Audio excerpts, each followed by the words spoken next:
మాజీ ఎంపీ హర్షకుమార్ గారు మనందరికీ సుపరిచితమే. ఈరోజు హర్షకుమార్ గారు వైఎస్ఆర్‌సీపీ పార్టీ నాయకులకు, అభిమానులకు, కార్యకర్తలకు ఒక హెచ్చరిక అయితే తెలియజేశాడు. అదేంటి అంటే, పులివెందుల, ఒంటిమిట్ట జెడ్పీటీసీ ఉప ఎన్నికల సందర్భంగా ఈవీఎంలు అక్కడికి బయలుదేరాయి.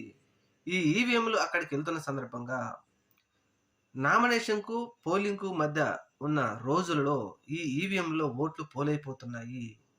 ఆ తర్వాత ప్రజలు వేసినటువంటి ఓట్లు ఈవీఎంలలో స్టోర్ అవ్వడం లేదు. ఇది 100కు 100% ఎమ్మెల్సీ ఎన్నికల్లో నేను చూశాను.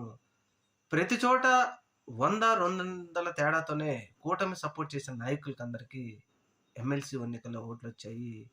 ఇది ఖచ్చితంగా వైఎస్ఆర్‌సీపీ పార్టీ వాళ్ళు గమనించి ఈవీఎంలను భద్రపరిచే చోట గాని, లేకపోతే పోలింగ్ రోజున గాని చాలాగా జాగ్రత్తగా ఉండకపోతే అక్కడ ఓడిపోవడం ఖచ్చితంగా సాధ్యమే మీకు అంటూ చెప్తూ, స్ట్రాంగ్ రూముల దగ్గర మీరు లాంగ్ విజన్ నైట్ కెమెరాలు కూడా ఏర్పాటు చేసి, మీరు గనక ప్రత్యేకంగా చూసుకోకపోతే అక్కడ ఖచ్చితంగా ఓడిపోతారు. ఈ ఈవీఎం ట్యాంపరింగ్ అనేది ఖచ్చితంగా అక్కడ అధికార పార్టీ చేసి గెలవడానికి సర్వశక్తులు ఒడ్డుతుందంటూ సంచలనమైన వ్యాఖ్యలు చేశారు హర్షకుమార్ గారు.